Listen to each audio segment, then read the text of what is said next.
We should talk a little more about Newton's third law because there are some deep misconceptions that many people have about this law. It seems simple, but it's not nearly as simple as you might think. So people often phrase it as, for every action, there's an equal and opposite reaction, but that's just way too vague to be useful. So a version that's a little better says that for every force, there's an equal and opposite force. So this is a little better. The equal sign means that these forces are equal in magnitude, and this negative sign means that they're just different by the direction of the vector. So these are vectors. So this says that this pink vector F has the opposite direction, but equal in magnitude to this green vector F. But to show you why this is still a little bit too vague, consider this. If this is all you knew about Newton's third law, that for every force, there's an equal and opposite force, you might wonder, if you were clever, you might be like, wait a minute, if for every force F, right, there's got to be a force that's equal and opposite, well, why doesn't that just mean that every force in the universe cancels? Shouldn't every force just cancel then at that point? Doesn't that just mean that there's no acceleration that's even possible? Because if I go exert a force F on something, if there's going to be a force negative F, doesn't that mean that no matter what force I put forward, it's just going to get canceled? And the answer is no. And the reason it's no is because these two forces are exerted on different objects. So you have to be careful. So the reason I say that this statement of Newton's third law is still a little bit too vague is because this is really on different objects. So if this is the force on object A exerted by object B, then this force over here has to be the force on object B exerted by object A. In other words, these forces down here are exerted on different objects. So I'm going to move this over to this side. I'm going to move this over to here. Let's draw two different objects to show explicitly what I mean. So if there was some object A, so let's put some object A in here. So we're going to make sure there's an object A. Let's say this is object A, and it had this green force exerted on it, F. So this object right here is A. Well, there's going to be another object, object B. We'll just make it another circle. So we'll make it look like this. So here's object B. And it's going to have this pink force, F, negative F, exerted on it. So I'm going to call this object B. Now we're okay. Now we know these forces can't cancel. And the reason these forces can't cancel is because they're on two different objects. But when you just say Newton's third law is that every force has an equal and opposite force, it's not clear that it has to be on different objects, but it does have to be on different objects. So these Newton force law pairs, oftentimes these are called force pairs or Newton's third law partner forces, are always on different objects. So the convention I'm using is that the first letter represents the force, the object that the force is on, So this A represents that this force F, this green force F, is on A, and it's exerted by B. And this shows that it's exerted on B, because the first letter is on the first one, and it's exerted by the second object, A. So this pink force is exerted on B. This green force is exerted on A. They're equal and opposite. They do not cancel. They cannot cancel because they're not on the same object. So that's why these don't cancel. And they are the same magnitude, even if the two objects are not the same size. This is another misconception. If object A is a planet, a big planet, or maybe a star, this is yellow, so it looks like a star. Let's say this is some big star, and this is some smaller planet orbiting that star. This is not to scale unless this planet was enormous. So this is some planet. But this planet could be hundreds, thousands of times, millions of times less massive than this star, but it would still exert the same force. So that if this star is pulling on the planet with this pink force F, negative F, then this planet has to be pulling on the star with this green force F, and they have to have the same magnitude even if they are different sizes. So people quote Newton's third law, but sometimes they don't really believe it. If I told you this planet was 1,000,000 times less massive than this star, people would want to say that, well, then the star obviously pulls more on the planet than the planet pulls on the star, but that's not true according to Newton's third law. And Newton's third law said that they have to be the same, even if they're different sizes. So if this was the Earth and this is the Earth pulls on the moon just as much as the moon pulls on the Earth. And you might still object. You might say, wait a minute, that makes no sense. I know the star just basically sits there and the planet gets whipped around in a circle. How come this planet's getting whipped around and the star's just staying put? And that's because just because the forces are equal, that doesn't mean the result is equal. In other words, the forces could be equal, but the accelerations don't have to be equal. The acceleration is going to be the net force divided by the mass. So even if the force is the same, you divide by that mass, you'll get a different acceleration, and that's why the result of the force does not have to be the same, even though the forces do have to be the same because of Newton's third law. Another misconception people sometimes make is they think there might be a delay in the creation of this Newton's third law partner force. And people think, maybe if I exert this first force fast enough, I can catch the universe sleeping, and there might be some sort of delay in the creation of this other force.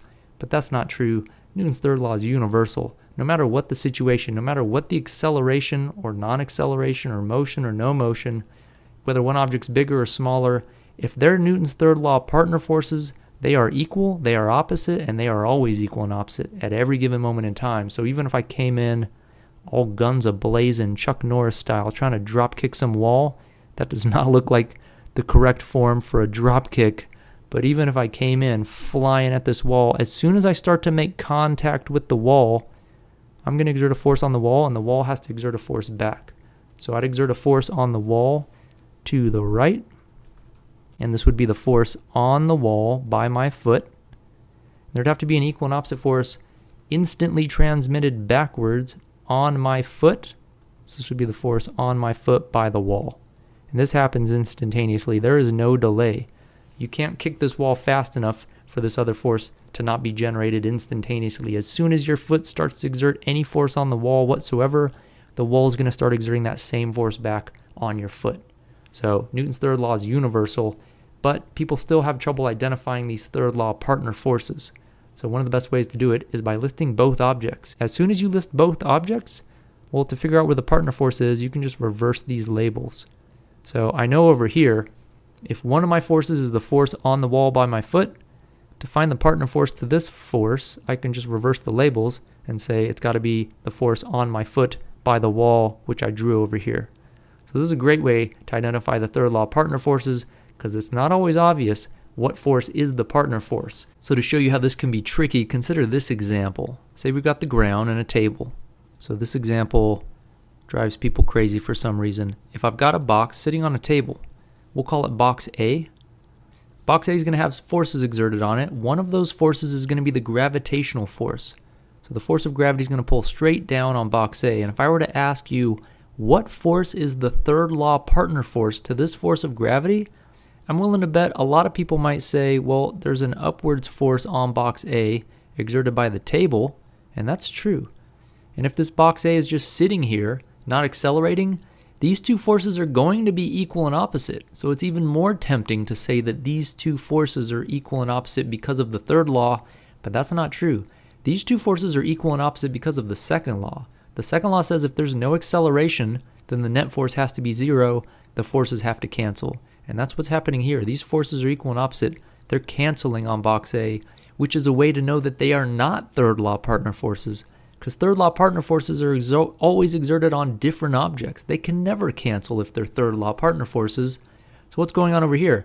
We've got two forces that are canceling. They're equal and opposite, but they're not third law partner forces. Their partner forces are somewhere else. I haven't drawn their partner forces yet. So let's try to figure out what their partner forces are. So let's get rid of this. Let's come back to here. Let's slow it down. To figure out what the partner force is, name the two objects interacting. So this force of gravity, I shouldn't be vague. I should call it the force on object A, our box A, exerted by, well, you can't just say gravity. Gravity is not an object. So the object that is exerting this gravitational force on A is the Earth. So this force, really, this gravitational force, if I want to be careful, is the force on object A exerted by the Earth.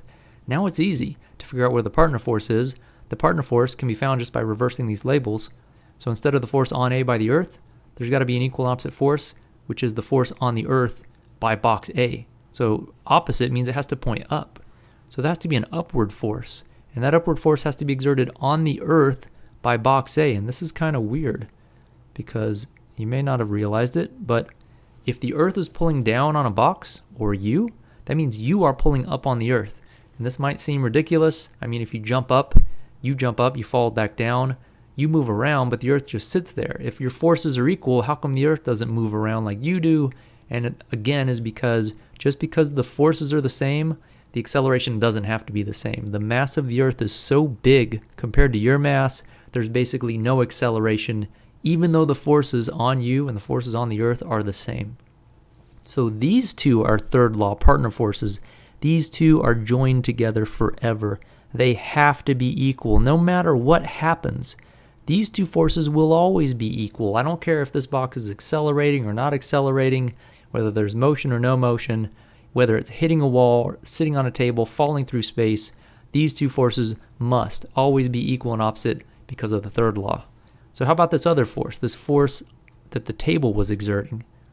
So this is the force on A by the table. So if I want to label it correctly, I'd call it the force on box A exerted by the table. Now finding the third law partner force is easy. I can just reverse these labels and I'd get that there must be, instead of an upward force, a downward force on the table by A. So I'm going to have another force here on the table. It's going to be a downward force. Downward force on the table by A. That's the third law partner force to this upward force that the table is exerting. These two forces are also third law partner forces. These forces are going to be equal and opposite no matter what happens. This force on box A by the table and this force on the table by box A must be equal no matter what happens, but the force on box A by the table does not have to be equal and opposite to the force on A by the Earth.